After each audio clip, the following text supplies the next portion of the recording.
चंद्रयान-3 के एल्गोरिथम ने आखिरी मौके पर दिखाया कमाल। इसरो की ऑटोमेटिक लैंडिंग तकनीक थी इतनी बेमिसाल, जिसे देखकर दुनिया भर में गूंजा हमारे देश भारत का नाम। विक्रम लैंडर के सामने फेल हुए नासा, रूस और चीन के महंगे अंतरिक्ष यान।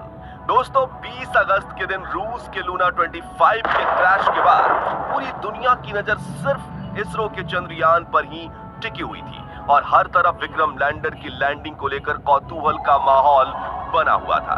चारों तरफ इसरो और चंद्रयान-3 की बातें चल रही थी। इसी बीच इसरो ने इतनी बड़ी गुड न्यूज दे दी, जिसे सुनकर हर भारतीय की आंखों में खुशी के आंसू छलक आए हैं। पूरी दुनिया में भारत की इस अपार सफलता के गुणगान गाए जा रहे हैं। जी हां, 2014 में इसरो द्वारा देखा हुआ सपना आज पूरा हो चुका है और चंद्रयान-3 के विक्रम लैंडर ने चांद के दक्षिणी ध्रुव की सतह पर सफल लैंडिंग करके ऐसा कमाल कर दिखाया है जो अमेरिका, चीन और रसिया जैसे बड़े देश भी नहीं कर पाए हैं। तो कैसे चंद्रयान मिशन में विक्रम लैंडर ने चखा सफलता का स्वाद, जानने के लिए कुर्सी की पेटी बांध लीजिए। चलिए हमारे साथ विक्रम लैंडर की लैंडिंग।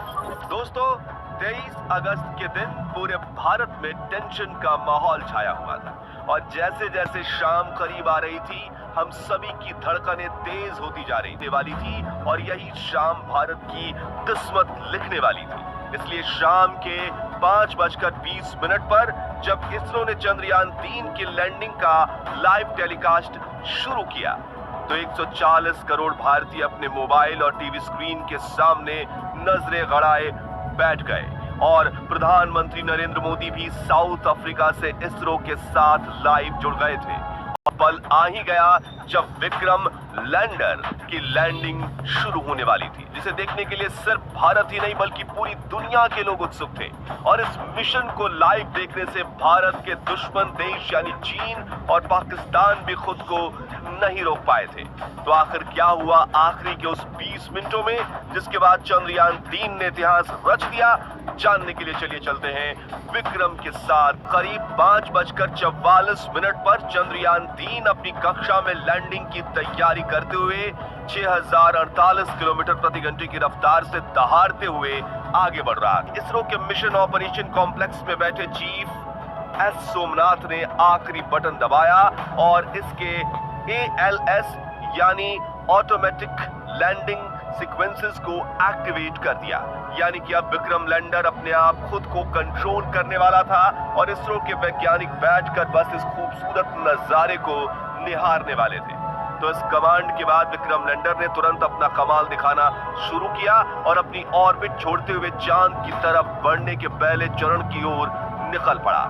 Rough breaking phase. दोस्तों, लैंडिंग के इस पहले पड़ाव में विक्रम लैंडर ने 30 किलोमीटर की ऊंचाई से चांद की सतह की तरफ बढ़ना शुरू किया और धीरे धीरे गोल चक्कर लगाते हुए ये नीचे उतरने लगा। इस दौरान शुरुआत में इसकी रफ्तार 6000 किलोमीटर प्रति घंटा थी, लेकिन इसके अपने चारों डिबूस्टर इंजन को ऑन करके विपरीत दिशा में दबाव देने से धीरे धीरे रफ्तार कम होने लगी और ये सतह से सिर्फ और सिर्फ 7.4 किलोमीटर ऊंचाई तक पहुंच चुका था।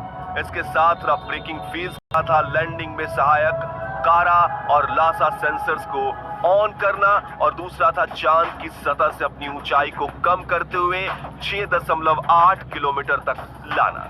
ये दोनों काम करने में इसे महज 10 सेकंड्स का समय लगा। चंद्रयान-3 के विक्रम लैंडर ने न सिर्फ अपनी पोजीशन को हॉरिजॉन्टल से वर्टिकल किया बल्कि ऊंचाई को भी 6.7 किलोमीटर से 800 मीटर तक कर दिया और इस पड़ाव के अंत में विक्रम लैंडर की वेलोसिटी यानी रफ्तार 0 हो चुकी थी।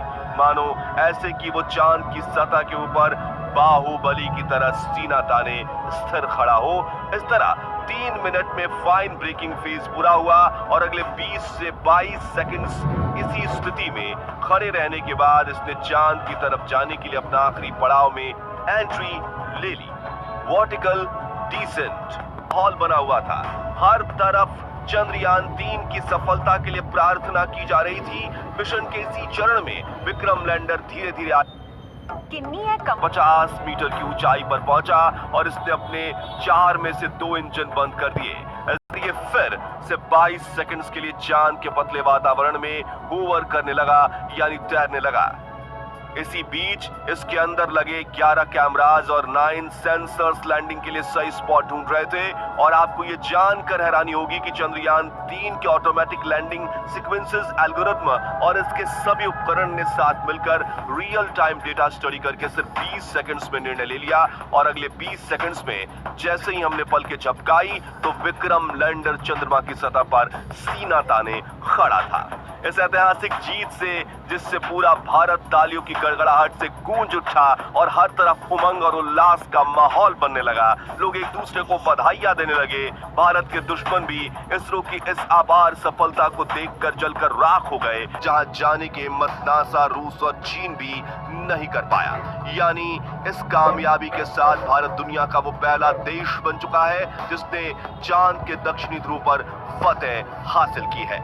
इतना ही नहीं दोस्तों, आपको यह जानकर गर्व होगा कि जहां नासा के अपोलो 11 मून मिशन का बजट 3000 करोड़ रुपए था, रूस के हाल ही में फेल हुए लूना 25 का बजट 1600 करोड़ रुपए था। वहीं चीन के चांग ई मिशन का बजट भी 2000 करोड़ के पार था। इसरो ने वही काम सिर्फ 615 करोड़ में करके दिखाया है। इसलिए दुनिया भर की स्पेस एजेंसीज में इसरो के नाम की जय जयकार हो रही है। वही अमेरिका, रूस और यूरोप जैसी स्पेस एजेंसीज जो शुरुआती दिनों में इसरो की तरफ देखती तक नहीं थी, आज के दिन हर भारतीय अपने घर में उत्सव मना रहा है क्योंकि भारत अब चंद्रमा पर है।